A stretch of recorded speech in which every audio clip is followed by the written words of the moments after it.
স্বাগত গ্লোবাল টাইমে। বিশ্বের নানা প্রান্তের খবর নিয়ে আপনাদের সঙ্গে আছি আমি কাজী আশা। এবার বিস্তারিত।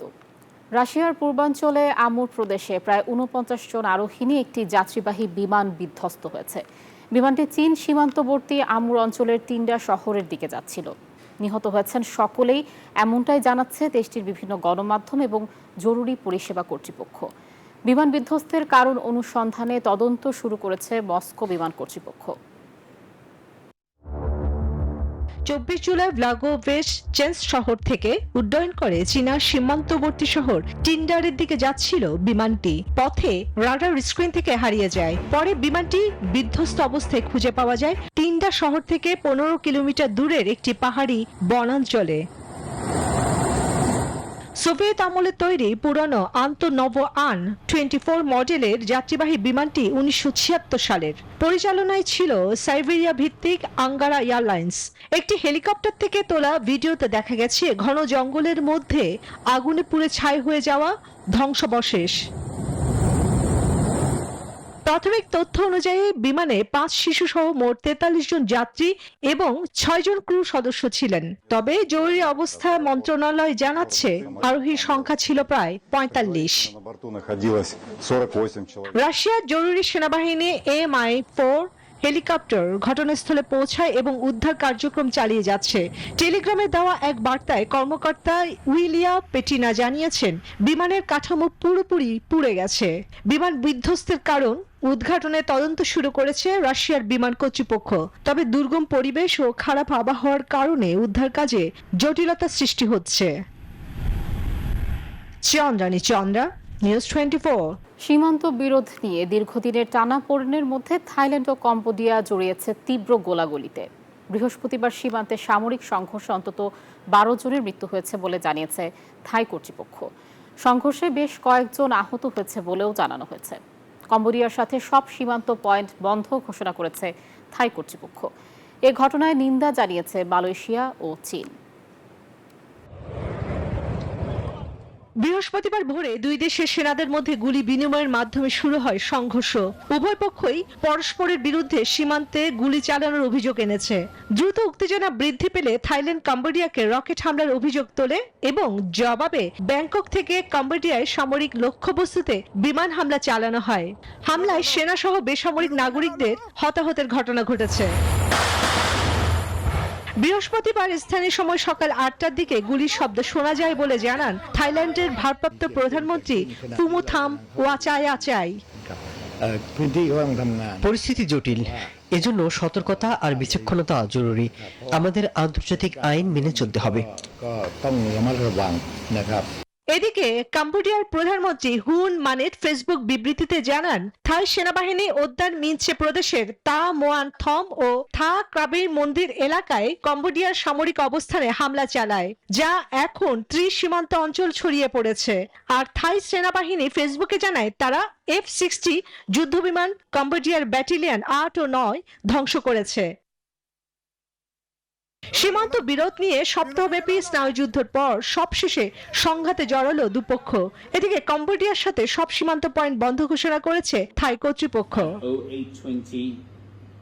সংঘাতে গভীর উদ্বেগ জানিয়েছেন চীন এবং বর্তমানে আসিয়ানের চেয়ারম্যান রাষ্ট্রের দায়িত্বে থাকা মালয়েশিয়া।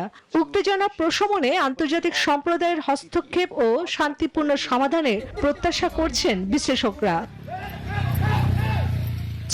চন্দ্রা, নিউজ 24। জলবায়ু পরিবর্তনের দায়ে এক দেশের বিরুদ্ধে আরেক দেশের মামলার পথ খুলে দিয়েছে জাতিসংঘের সর্বোচ্চ আদালত। ঐতিহাসিক এই রায়ে বলা হয়েছে জলবায়ু ক্ষতির জন্য ক্ষতিপূরণও দাবি করা যাবে। যদিও রায়টি মানার বাধ্যবাধকতা নেই, তবে এর সুদূর প্রসারী প্রভাব পড়বে বৈশ্বিক নীতিতে। এর ফলে ঝুঁকিতে থাকা ছোট দেশগুলোর জন্য ক্ষতিপূরণ আদায়ের পথ সহজ হবে। হেগের আন্তর্জাতিক বিচার আদালতের যুগান্তকারী রায় এখন থেকে জলবায়ু পরিবর্তনের জন্য এক দেশ অন্য দেশকে দায়ী করতে পারবে, এমনকি আদায় করা যাবে ক্ষতিপূরণও। যুগ যুগ ধরে জীবাশ্ম জ্বালানি পুড়িয়ে বৈশ্বিক উষ্ণতা বাড়ানোর জন্য ধনী দেশগুলোর দায়বদ্ধতার পথও খুলল এই রায়। এই রায়ের সবচেয়ে গুরুত্বপূর্ণ দিক হলো একটি পরিচ্ছন্ন, স্বাস্থ্যকর ও টেকসই পরিবেশকে মানবাধিকার হিসেবে স্বীকৃতি দেয়া। শুনানিতে যুক্তরাজ্য সহ উন্নত দেশগুলো 2015 সালের প্যারিস চুক্তিকেই যথেষ্ট বললেও সেই যুক্তি খারিজ করে দিয়েছে আদালত। এই ঐতিহাসিক রায়কে স্বাগত জানিয়েছেন জাতিসংঘ মহাসচিব অ্যান্টনিও গুতেরেস। যুগান্তকারী বলেছেন আন্তর্জাতিক আইন বিশেষজ্ঞ জোয়ি চৌধুরী। এতে জলবায়ু বিপর্যয়ের ক্ষতিগ্রস্তদের ক্ষতিপূরণ পাওয়ার অধিকার প্রতিষ্ঠা পেয়েছে। রায়টি বাধ্যতামূলক না হলেও এর ব্যাপক প্রভাব পড়বে বলেই মনে করছেন বিশেষজ্ঞরা। Desk report, news 24। রাশিয়ার সাথে যুদ্ধের মধ্যে এবার অভ্যন্তরীণ সংকটে ইউক্রেন। দুর্নীতি বিরোধী আইন নিয়ে সরকারের বিরুদ্ধে রাজপথে নেমেছে হাজারো মানুষ, যা গত 3 বছরের মধ্যে প্রথম বড় ধরনের সরকার বিরোধী বিক্ষোভ। এর মধ্যেই তুরস্কে শেষ হওয়া শান্তি আলোচনায় রুশ প্রতিনিধিদের সাথে হয়েছে বন্দি বিনিময় চুক্তি, যদিও যুদ্ধবিরতিতে আসেনি কোনো অগ্রগতি। যুদ্ধের 3 বছরে প্রথমবারের মতো ইউক্রেনের রাজপথে সরকার বিরোধী স্লোগান। সম্প্রতি দুটি দুর্নীতি বিরোধী সংস্থার ক্ষমতা কমানোর একটি বিলে সই করেছেন প্রেসিডেন্ট ভলোদিমির জেলেনস্কি। আর এতেই ফুঁসে উঠেছে সাধারণ মানুষ। রাজধানী কিয়েভ সহ বিভিন্ন শহরে নেমেছে বিক্ষোভের ঢল। বিক্ষোভকারীদের অভিযোগ, এই আইনের ফলে দুর্নীতিবাজরা আরো শক্তিশালী হবে। তারা বলছেন, যুদ্ধের সময় দুর্নীতি বন্ধ করা গেলে প্রতিরক্ষা খাতে আরো বেশি অর্থায়ন সম্ভব হতো। যৌক্তিক ক্ষোভের কারণেই আমরা আজ এখানে। প্রেসিডেন্ট জেলেনস্কি যে আইনটিতে সই করবেন তা ছিল কল্পনার বাইরে। এই সই করার মানে ইউরোপীয় ইউনিয়নে যোগদানের পথ বন্ধ করা এবং গণতন্ত্রকে ধ্বংস করা। আমরা বাইরের স্বৈরাচারের বিরুদ্ধে লড়ছি, অথচ ভোট দিয়ে তৈরি করছি ভেতরের স্বৈরশাসক। ইউক্রেন সরকারের এই পদক্ষেপে উদ্বেগ জানিয়েছে ইউরোপীয় ইউনিয়নও। দেশের ভিতরে এই উত্তেজনার মধ্যেই তুরস্কে শেষ হয়েছে যুদ্ধ থামানোর 3য় দফার আলোচনা। ইস্তাম্বুলের বৈঠকে বড় কোনো অগ্রগতি না হলেও দুই পক্ষ 1200 জন করে যুদ্ধবন্দী বিনিময়ে সম্মত হয়েছে। তবে মূল লক্ষ্য, অর্থাৎ একটি অস্থায়ী যুদ্ধবিরতির পথ এখনো বহুদূর। নিবির আমিন, নিউজ 24। ফিলিস্তিনের অবরুদ্ধ গাজা উপত্যকায় ইসরায়েলি হামলা অব্যাহত রয়েছে। গেল 24 ঘন্টায় প্রাণ হারিয়েছেন 113 জন ফিলিস্তিনি, আহত হয়েছে 534 জন। এদিকে ইসরায়েলের অবরোধের কারণে বন্ধ রয়েছে ত্রাণ সহায়তা কার্যক্রম। এমন প্রেক্ষাপটে খাদ্য সংকটে অনাহারে দিন কাটাচ্ছেন ফিলিস্তিনিরা।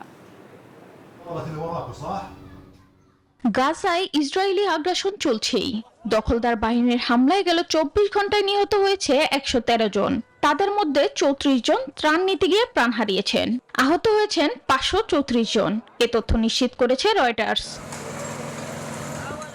এদিকে যতই দিন যাচ্ছে ততই এই উপত্যকাটিতে খাদ্য, বিশুদ্ধ পানি ও চিকিৎসা সামগ্রীর সংকট ভয়াবহ আকার ধারণ করছে।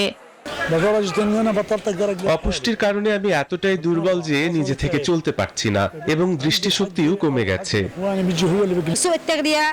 চিকিৎসা ও খাবার একেবারেই নেই, তাই শুধু পানি দিয়ে শিশুদের ঘুম পাড়ানোর চেষ্টা করছি। বিশ্ব স্বাস্থ্য সংস্থা বলছে, এখন যে খাদ্য সহায়তা চালু হয়েছে তা প্রয়োজনের তুলনায় অনেক কম। ত্রাণ বিতরণের জন্য সহায়তাকারী সংস্থাগুলোকে প্রবেশ করতে দেয়া হচ্ছে না, আর এ কারণেই অনাহারে রয়েছে লাখো মানুষ। অন্যদিকে গাজার চলমান পরিস্থিতি নিয়ে ইউরোপে যুক্তরাষ্ট্রের মধ্যপ্রাচ্য বিশেষ দূত স্টিভ উইটকফ মধ্যপ্রাচ্যের গুরুত্বপূর্ণ নেতাদের সঙ্গে বৈঠক করেছেন।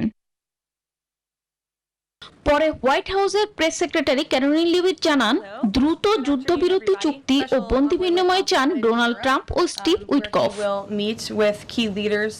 বিশেষ দূত উইটকফ ইউরোপে গিয়ে গাজা যুদ্ধবিরতি ও জিম্মিদের মুক্তি নিয়ে মধ্যপ্রাচ্যের নেতাদের সঙ্গে আলোচনা করবেন। যুক্তরাষ্ট্র চায় দ্রুত যুদ্ধবিরতি ও জিম্মিদের মুক্তি। গাজায় হামলা ও শিশু মৃত্যুর ঘটনায় গভীর উদ্বেগ প্রকাশ করেছে কানাডা। Desk report, news 24। শুধু ক্ষুধা ও বৈষম্য বিরুদ্ধে লড়াই নয়, ভোজন রসিকও ছিলেন বিশ্বের জননন্দিত অবিসংবাদিত নেতা নেলসন ম্যান্ডেলা। তার 107তম জন্মবার্ষিকী উপলক্ষে ম্যান্ডেলার প্রিয় সব খাবার রান্না করে তাকে স্মরণ করলেন তার সাবেক ব্যক্তিগত রাঁধুনি।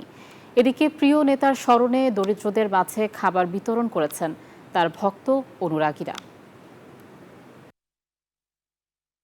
বিশ্ব ইতিহাসে যারা মানব মুক্তির পথ দেখিয়ে সভ্যতার আলোক প্রজ্বলিত রেখেছেন সেই স্বল্প সংখ্যক মহানায়কদেরই একজন কমরেড নেলসন ম্যান্ডেলা, যিনি মাদিবা নামেও পরিচিত।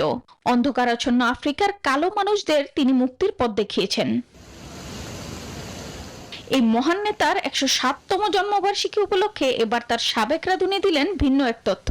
বিশ্বব্যাপী দারিদ্র্য, ক্ষুধা ও বৈষম্যের বিরুদ্ধে লড়াই করা এই মানুষটিও ছিলেন ভোজন রসিক। শুধু খেতে নয়, খাওয়াতেও ভালোবাসতেন।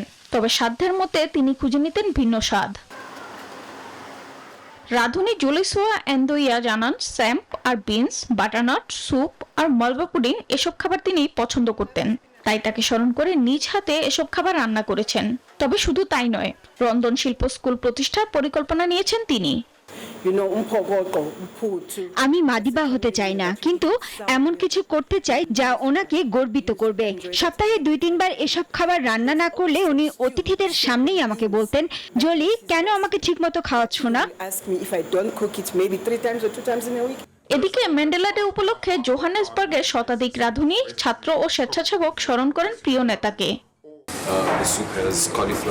আমরা শুধু পেট ভরানোর জন্য নয়, সম্মানের সাথে খাবার দিচ্ছি যেন মানুষ নিজেদেরকে গুরুত্বপূর্ণ মনে করে।